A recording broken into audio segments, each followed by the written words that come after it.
കേരളത്തിന്റെ ആവശ്യം വളരെ കൂടുതലാണ്. വീട്ടിൽ ചെന്ന പിള്ളേരുടെ ചോദ്യം, ഇവിടെ വന്ന സാറിന്റെ ചോദ്യം, എന്നിട്ട് ഞാൻ ഇവർ രണ്ടുപേരുടെ മുന്നിൽ ചോദ്യം എന്നെ പോലെ നിൽക്കുക.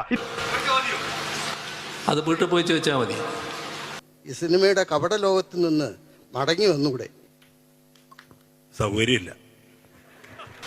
കേരളത്തിന്റെ ആവശ്യം വളരെ കൂടുതലാണ്. എവിടെ ഭരണപക്ഷത്തിന്റെ ക്രിയാത്മകമായ പ്രവർത്തനത്തിന് വേണ്ടി അങ്ങനത്തെ വാക്കുകൾ തരട്ടെ. എന്നാ പിന്നെ ഞാൻ മറ്റേ എടുക്കട്ടെ. മറ്റേത് ഏത്? അങ്ങനെ ചോദ്യം ചോദിക്കാനല്ലോ പത്രസമ്മേളനമല്ലോ പൊതുയോഗം എന്ന് പറഞ്ഞാൽ. സമനില തെറ്റുന്ന ആർക്കാണെന്ന് നല്ലോണം കണ്ടുകൊണ്ടിരിക്കുന്നുണ്ടല്ലോ ആളുകൾ.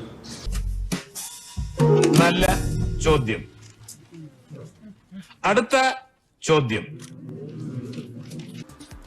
തെരഞ്ഞെടുപ്പിന് തൊട്ട് മുൻപ് വേറെ ചർച്ചയായ ഒന്നായിരുന്നു മുഖ്യമന്ത്രി പിണറായി വിജയൻ മോഹൻലാലുമായി നടത്തിയിട്ടുള്ള അല്ലെങ്കിൽ മോഹൻലാൽ അഭിമുഖം എന്ന് പറയുന്നത്.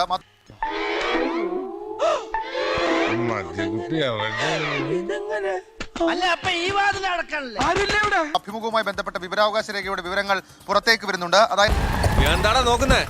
എറണാകുളത്തുനിന്ന് കോഴിക്കോട് ഇത്രയും പെട്ടെന്ന് ഞാൻ എങ്ങനെ എത്തിയെന്നാണ് ആലോചിക്കുന്നത്. ആ 2500 രൂപ ഉണ്ടായിരുന്നെങ്കിൽ എത്ര ഫുള്ള് വാങ്ങിക്കായിരുന്നു. മോഹൻലാൽ ഈ അടുത്തിടെ മുഖ്യമന്ത്രിയുമായി നടത്തിയ അഭിമുഖത്തിന് സർക്കാർ ചെലവിട്ടത് 11 ലക്ഷത്തിലേറെ രൂപയെന്ന വിവരം പിടിച്ചേ. സ്വന്തം പറയാൻ എന്റെ കയ്യിൽ ഇത് മാത്രമുള്ളടാ. പോടാ, ഞാൻ പോവില്ല. പോടാ. ഇപ്പം പോയത് നന്നായി. ഇല്ലേ ചുമരൊക്കെ നമ്മൾ പൊളിക്കേണ്ടി വരികയാണ്.